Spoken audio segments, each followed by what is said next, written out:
મિત્રો, આજે આપણે વાત કરવાના છીએ શ્રી વાજપેયી બેંકેબલ લોન માટેની યોજના વિશે, જેમાં ધંધો શરૂ કરવા માટે તમને લોન સહાય છે એ પૂરી પાડવામાં આવે છે.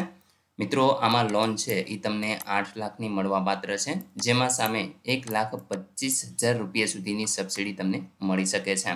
મિત્રો, આમના ઓનલાઈન ફોર્મ ભરવા માટે તમારે કયા કયા ડોક્યુમેન્ટ જોશે, આ તમામ માહિતી તમને આ વિડીયોની અંદર આપવાની છે, તો વિડીયોને પૂરો જોવા વિનંતી.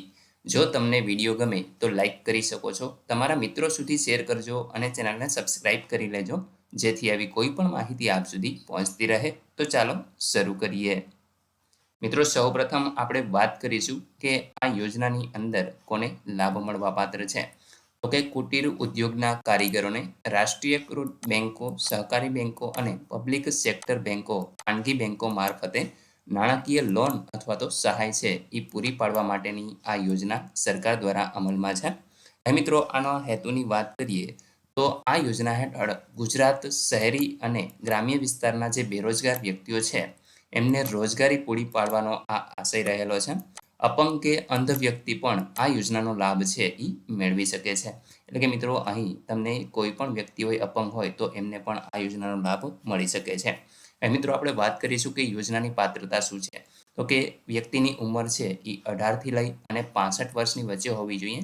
શૈક્ષણિક લાયકાત ઓછામાં ઓછું ધોરણ 4 પાસ અથવા તો તાલીમ અનુભવ વ્યવસાયને અનુરૂપ ખાનગી સંસ્થામાંથીને ઓછામાં ઓછો 3 માસની તાલીમ અથવા તો સરકાર માન્ય સંસ્થામાંથી ઓછામાં ઓછો 1 માસની તાલીમ લીધેલી હોવી જોઈએ. તો અહીં મિત્રો, જો તમે 4 પાસ હો તો તમે આ યોજનાનો લાભ મેળવી શકો છો, અથવા તો તમારી પાસે કોઈ પણ સંસ્થાનો 3 મહિનાનો અનુભવ છે એ હોવો જોઈએ. અને જો કોઈ સરકારી સંસ્થા હોય તો 1 મહિનાનો અનુભવ તમારી પાસે હોવો જોઈએ. એના અથવામાં છે 1 વર્ષના ધંધાને લગતો અનુભવ હોવો જોઈએ, અથવા તો વારસાગત જો કોઈ કારીગર હોય, જેમ કે દરજી કામ કરતા હોય અને તમે દરજી હોય તો તમે અહીંયા આગળ વારસાગત જે વ્યવસાય ચાલુ આવતો હોય તો પણ તમે આ યોજનાનો લાભ છે એ મેળવી શકો છો. ત્યાર પછી મિત્રો, આવક મર્યાદા અહીં લાગુ પડતી નથી. હવે બેંક મારફત છે એ તમારે ધિરાણની જે મહત્તમ મર્યાદા છે એ શું રહેશે. તો કે ઉદ્યોગ ક્ષેત્ર માટે મહત્તમ તમને 8 લાખ રૂપિયા મળવા પાત્ર છે. ત્યાર પછી સેવા ક્ષેત્રની વાત કરીએ તો પણ 8 લાખ રૂપિયા તમને મળશે, અને વેપાર ક્ષેત્ર માટે પણ તમને 8 લાખ રૂપિયાની સહાય છે એ આપવામાં આવે છે. ત્યાર પછી મિત્રો, આગળ વાત કરીશું આપણે ધિરાણની જે રકમ છે એના ઉપર સહાયના દરો કઈ રીતે લાગુ પડશે. તો કે આ યોજના હેઠળ ઉદ્યોગ અને સેવા અને વેપાર ક્ષેત્ર માટે સહાયના જે દર છે એ નીચે મુજબ લાગુ પડી શકે છે. અહીં મિત્રો, વિસ્તાર આપેલો છે, જનરલ કેટેગરી આપેલી છે, ત્યાર પછી અનુસૂચિત જાતિ, જનજાતિ, માજી સૈનિક, મહિલા અને 40% કે તેથી વધુ અંધ કે અપંગ હોય તો એવા વ્યક્તિઓને અહીં આગળ દર આપેલા છે. જેમાં ગ્રામ્ય વિસ્તારમાં જનરલ કેટેગરીમાં 25% છે, અને જે અન્ય કેટેગરી છે એમને 40% છે. શહેરીમાં 20% છે, અને અન્ય કેટેગરીને 30% છે એ અહીં આગળ સબસિડી મળવાપાત્ર છે.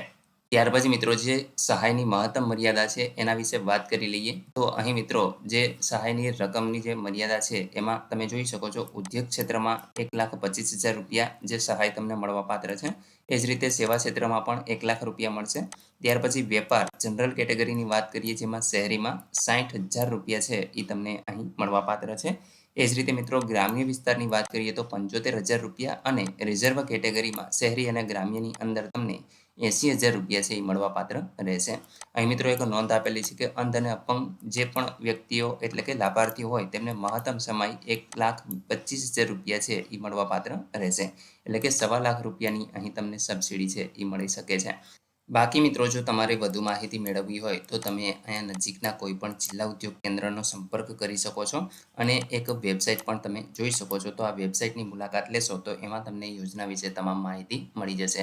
બાકી મિત્રો, જો તમારે ઓનલાઈન ફોર્મ ભરવું હોય તો એના વિશે એક અલગ વિડીયો આપણે બનાવશું, ત્યારે તમને તમામ માહિતી છે એ પણ આપશું.